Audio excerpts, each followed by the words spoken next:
Infinite wire का मतलब है उसको कई बार आप देखोगे क्वेश्चंस में इनफाइनाइट वायर या इनफाइनाइट लीनियर चार्ज डेंसिटी ऐसे से नाम दे सकते हैं, है ना। मतलब सबका एक ही है कि एक लीनियर चार्ज होगा और उसकी जो लेंथ है वो इनफाइनाइट होगी और इसकी वजह से हमने इलेक्ट्रिक फील्ड निकाला।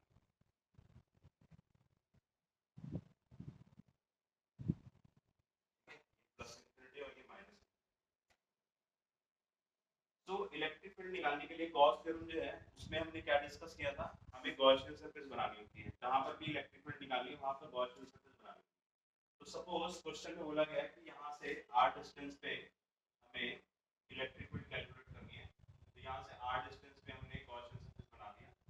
गॉसियन सरफेस जो है उसका शेप, ठीक है, वो आपको याद रखना है कि जो लीनियर चार्ज होगा, लीनियर चार्ज मतलब इस टाइप का अरेंजमेंट, उसमें जो गॉसियन सरफेस होगा हमेशा सिलिंड्रिकल होगा। पॉइंट चार्ज के लिए हमने क्या बनाया था, sphere. Circle is how sphere है, दैट इज 3D, है ना। तो लीनियर चार्ज के लिए हमने सिलेंडर बना लिया, राइट। हमें इसकी लीनियर चार्ज डेंसिटी दी हुई है लैम्डा। हमने लीनियर चार्ज डेंसिटी डिस्कस की थी। लीनियर चार्ज डेंसिटी का मतलब होता है charge per unit length.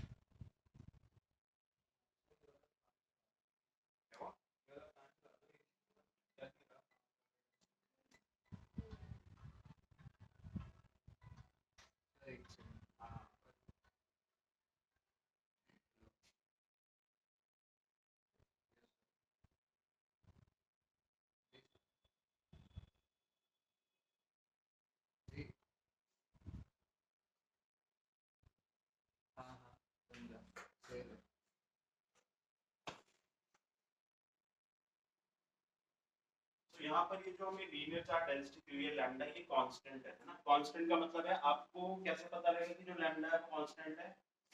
Question में दिया होगा uniformly distributed charge, uniformly distributed charge. इसका मतलब आपको क्या समझ रहे हैं, देखो फिजिक्स में ना हर वर्ड का मतलब होता है। क्वेश्चन जो होता है ना उसमें हर वर्ड का एक मतलब होता है। अगर उसने यूनिफॉर्मली डिस्ट्रीब्यूटेड चार्ज बोला है तो इसका मतलब है जो चार्ज डेंसिटी है वो कांस्टेंट हो। चार्ज डेंसिटी तीन टाइप की होती है, ठीक है। जिसकी भी वो बात कर रहा होगा वो चीज कांस्टेंट हो जाएगी, है ना। सो गॉसियन सरफेस हमने ड्रॉ कर लिया, अब हम गॉस लॉ लगाएंगे, है ना। According to Gauss's law.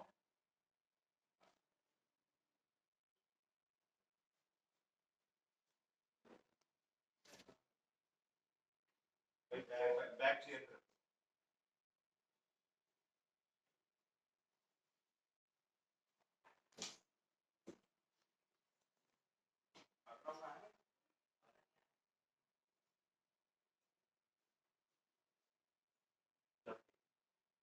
So according to Gauss law, E dot ds integral is equals to q enclosed upon epsilon naught, है ना।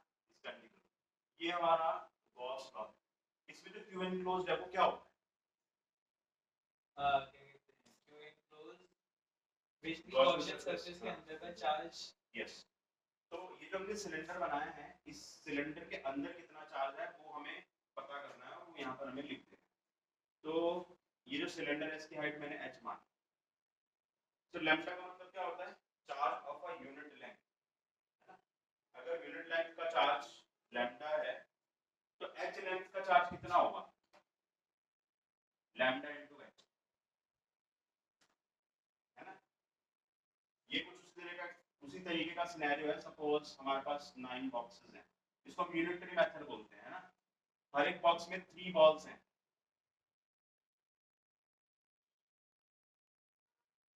एक बॉक्स में 3 बॉल्स हैं तो 9 बॉक्स में कितनी होंगी, 3 into 9। तो अगर यूनिट बॉक्स में 3 हैं तो 9 बॉक्स में कितना होगा, तो आपने 9 से मल्टीप्लाई कर दिया। सिमिलरली अगर यूनिट लेंथ में चार्ज लैम्डा है तो h लेंथ में कितना होगा, इनटू h। समझ गए,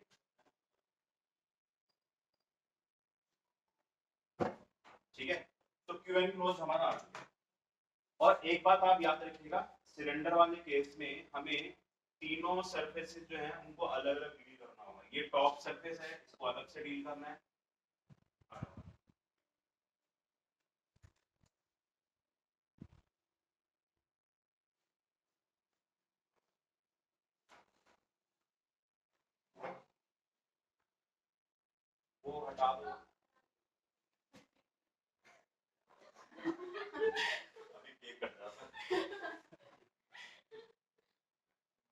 अभी 11th वाले बच्चे प्रैक्टिस करो, स्टार्ट करेंगे, ठीक है 5:30 से प्रैक्टिस करो क्वेश्चन के साइन।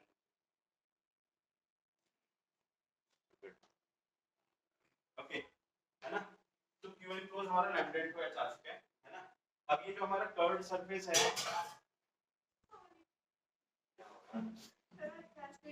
पानी तो नहीं गिर गया?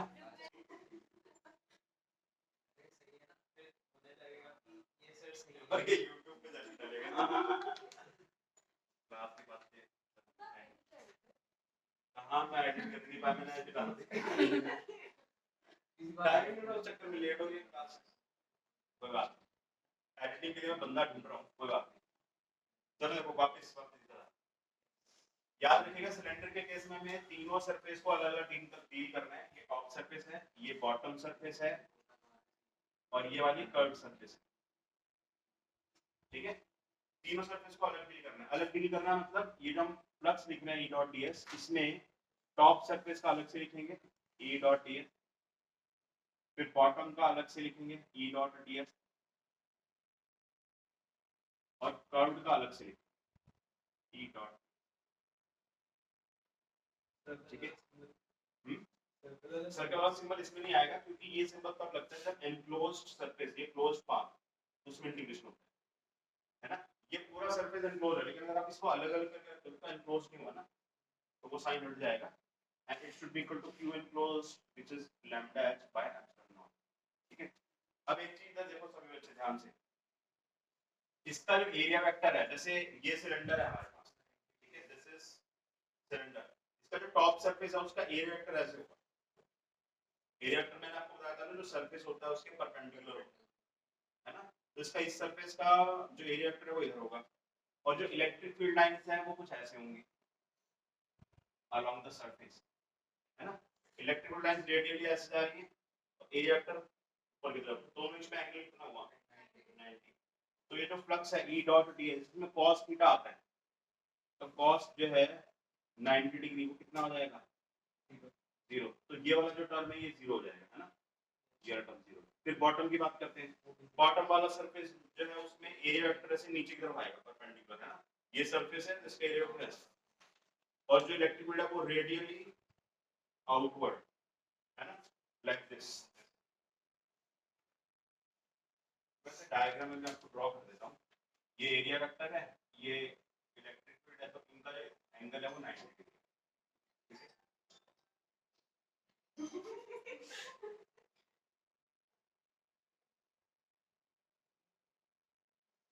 ये 90 डिग्री एंगल है इलेक्ट्रिक फील्ड और एरिया वेक्टर का, ठीक है।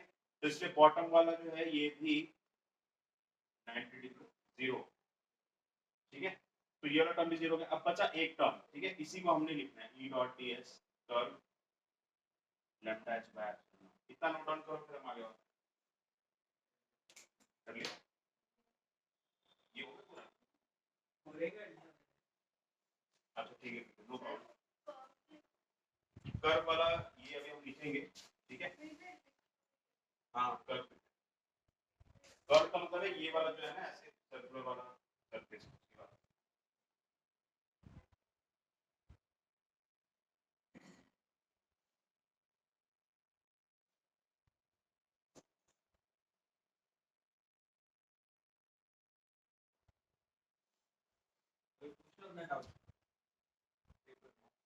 पेपर आपको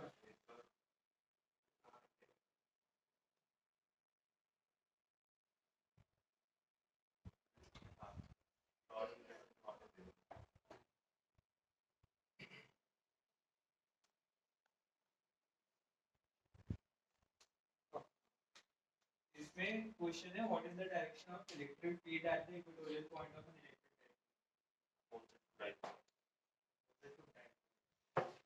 ये ट्यूटोरियल वाला किया है ना, आप देखना डायरेक्शन जो डायपोल मोमेंट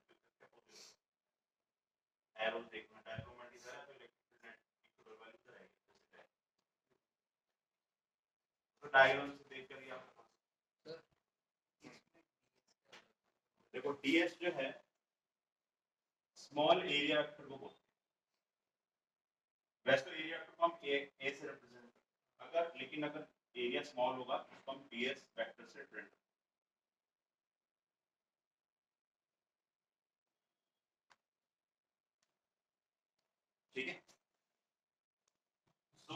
देखो ये जो कर्व वाला पार्ट है इसको क्या करना है, मैंने आपको बताया था लास्ट क्लास में भी, जब हम ये गॉस लॉ लगा रहे हैं, ठीक है, इस गॉस लॉ में जो ये इलेक्ट्रिक फील्ड है ये यूनिफॉर्म होगा, तो ये इंटीग्रेशन से बाहर आ जाएगा और अंदर बचेगा ds।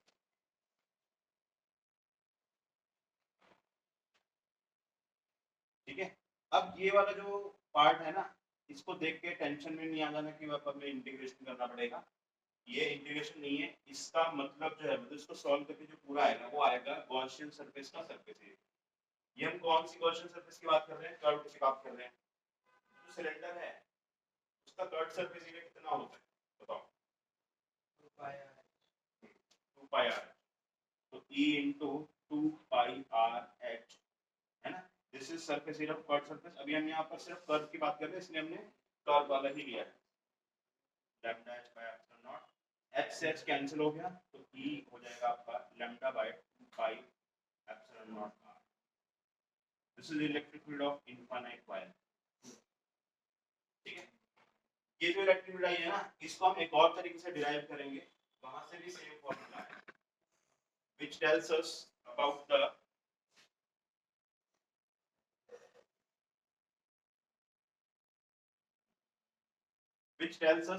the authenticity of Gauss law। किसी और फॉर्मूले से हम डिराइव करेंगे तो भी इसका आंसर यही है ना, नोट डाउन करिए इसको जरा क्विक। अगर हम सिलेंडर इलेक्ट्रिक फील्ड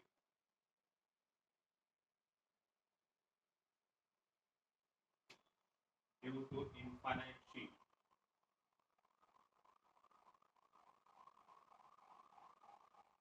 अब इसमें दो तरीके के डेरिवेशन होते हैं, आपके एनसीईआरटी में एक ही दिया हुआ है, ठीक है, लेकिन एक्चुअल में दो होते हैं, एक होता है कंडक्टिंग और एक होता है नॉन कंडक्टिंग। सबसे पहले हम करेंगे नॉन कंडक्टिंग वाला।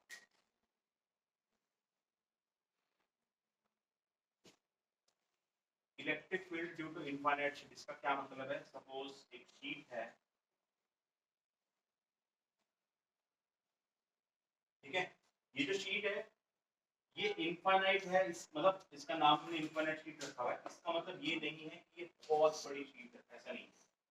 इसका मतलब सिर्फ इतना सा है कि अगर ये नॉर्मल साइज की भी शीट है तो जो इलेक्ट्रिक फील्ड निकालेंगे उसका जो डिस्टेंस होगा वो बहुत छोटा होगा as compared to dimensions of the sheet. ठीक है, यानी कि कहने का मतलब ये, अगर आपकी ये जो शीट है ये इस तरीके से पड़ेगी, ठीक है, ऐसे ये चार,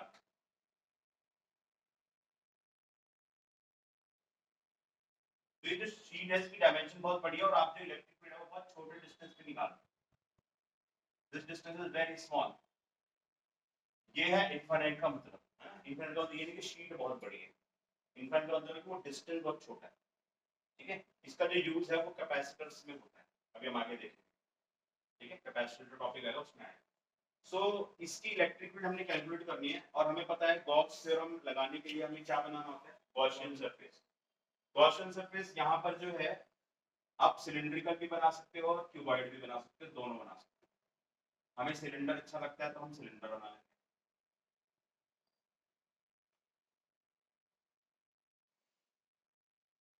ये हमने सिलिंड्रिकल गॉसियन सरफेस बना ली।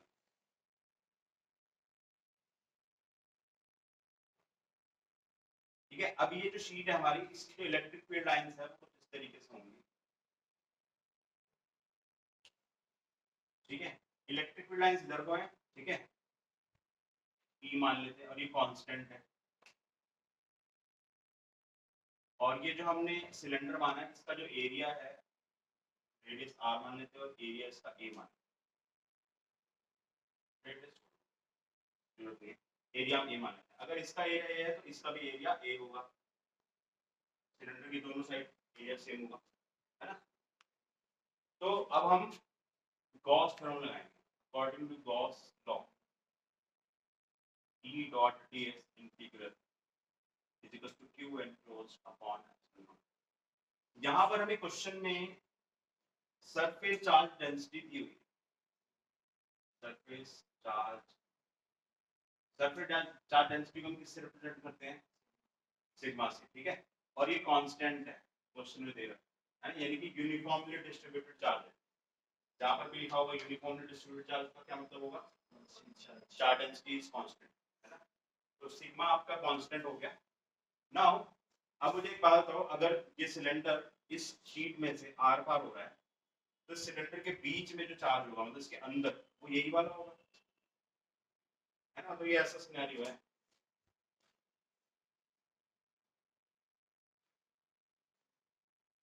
ऐसा लाइक दिस, एक शीट है उसके आर पार एक सिलेंडर जा रहा है। तो अगर हम बोलेंगे भाई इस सिलेंडर के अंदर जो एनक्लोज चार्ज है वो कितना है, तो वो कौन सा होगा? जो ये पेनिट्रेट करता हुआ जा रहा है जितना एरिया, है ना, यानी कि ये वाला इतना पोर्शन, इसमें जो चार्ज होगा वही इसके अंदर होगा, बाकी सारा बाहर है। ये समझ में आ गया? तो क्यू एनक्लोज कैसे निकालेंगे? Sigma into area of cylinder body part. Q enclose हमारा हो जाएगा sigma which is surface density. Sigma का मतलब क्या है यहाँ पर? Surface size charge per unit area, यानी कि यूनिट एरिया का चार्ज है। अगर यूनिट एरिया का चार्ज इतना है तो ए एरिया का कितना होगा? सिग्मा इनटू ए। अभी हमने यूनिट का मेथड पढ़ा था। जैसे यूनिट लेंथ के लिए लैम्डा को तो एच लेंथ के लिए कितना है, तो लैम्डा इनटू एच।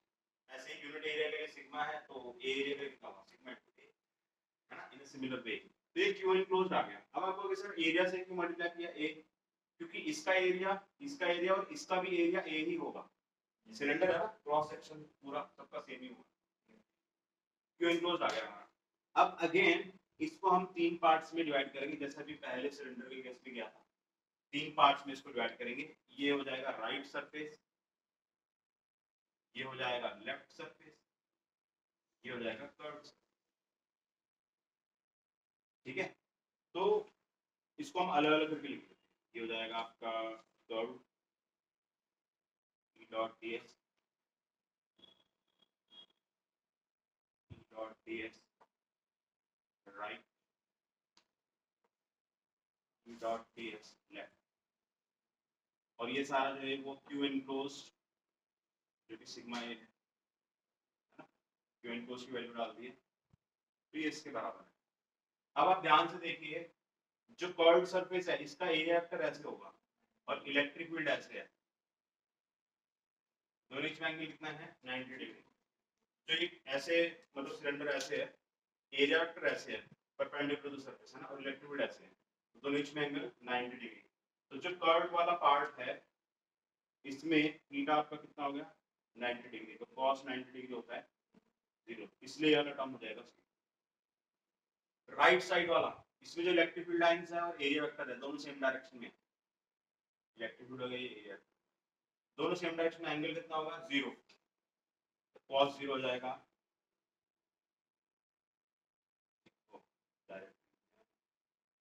ये हो जाएगा आपका e ds का इंटीग्रल और cos 0।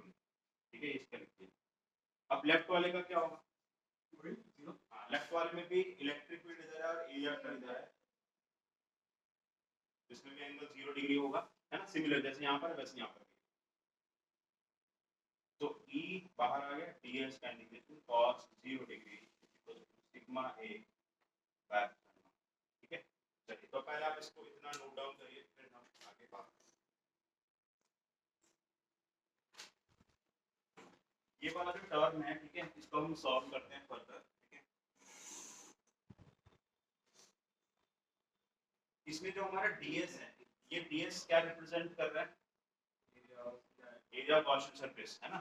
कौन सी गॉसियन सरफेस हमने ली है? राइट और लेफ्ट वाली, तो उसका एरिया a है, तो हो जाएगा e into a cos 0 degree is 1। Similarly इसका भी क्या हो जाएगा? e into a into cos 0 degree 1 हो जाएगा sigma a by epsilon not. ये हो जाएगा 2e a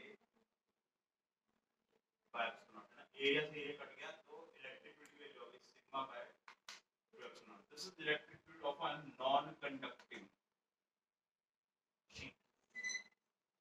non conducting sheet का भी हम कैलकुलेट करेंगे, हम नहीं मतलब वो आप कैलकुलेट करोगे। ठीक है, इसको आप नोट डाउन करो और नेक्स्ट काम ये करके दिखाओ।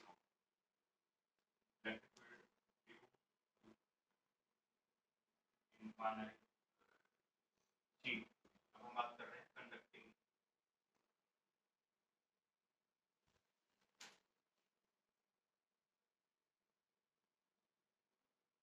पहले इसको नोट डाउन कर लेना, फिर मैं आपको एक्सप्लेन करूंगा कैसे करना है।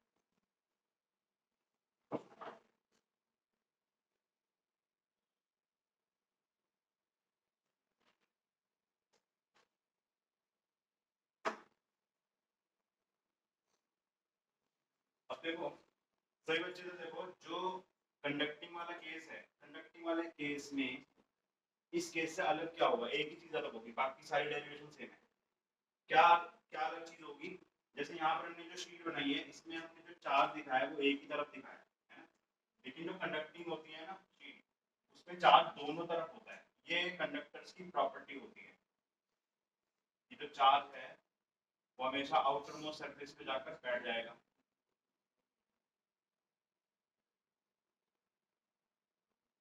वे बातें मत करिए 11th वाले बच्चे। तो जो शीट है, जो शीट है ठीक है, अगर ऐसी शीट है तो उसके इधर भी चार्ज है और इधर भी चार्ज है, दोनों साइड है ना। और यहाँ पर क्या है, यहाँ पर एक ही साइड चार्ज है, लाइक दिस। यही डिफरेंस है। अब इससे फर्क क्या पड़ेगा, फर्क सिर्फ इतना पड़ेगा, जब आप क्यू इनक्लोज लिखोगे इसके केस में तो वो 2 सिग्मा ये होगा। क्यों, क्योंकि यहाँ पर दो सरफेसेस हैं।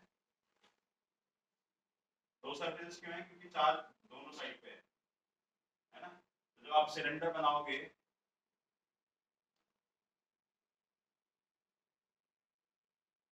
ठीक है, तो इसकी ये वाली सरफेस और एक और पीछे बैक साइड पे है ना, दो सरफेसेस हैं, एक इसमें भी होगा चार्ज, इसमें भी होगा। तो अगर दो सरफेसेस हैं, दोनों में चार्ज एनक्लोज्ड सिग्मा इनटू है, तो टोटल कितना हो जाएगा, 2 सिग्मा है ना। बाकी पूरी डेरिवेशन सेम है, तो क्यू एनक्लोज्ड आपका कितना हो गया, 2 सिग्मा है। सर नंबर ऑफ फ्लक्स भी तो बढ़ जाएंगी। हाँ, नंबर ऑफ लेंथ बढ़ गई ना। तो प्लस जो दोनों साइड पे जाएगा वो 2 टाइम्स हो जाएगी। तो इसीलिए तो 2 लिखा है ना, यहाँ पर 2 सिग्मा आ जाएगा। ये टोटल फ्लक्स ही तो होता है, 2 सिग्मा हो जाएगा, बोल तो ना पढ़ रहे हैं, ठीक है। चलिए ये प्रॉपर डेरिवेशन आप करोगे, ठीक है, ये सारे स्टेप्स आप लिखोगे, बस उसमें क्यू इनक्लोज 2 सिग्मा ही लिख देना, बाकी सारा सेम है। लास्ट में आंसर जो है ना उसमें 2 से 2 कट जाएगा। यहाँ पे क्यू इनक्लोज लिखा है मैंने, ठीक है, पूरा डेरिवेशन सेम है, बस क्यू इनक्लोज की जगह क्या लिख देना है, 2 सिग्मा, पूरी डेरिवेशन सेम। फाइनल आंसर भी सेम ही आएगा जो नहीं, 2 हट जाएगा उसमें।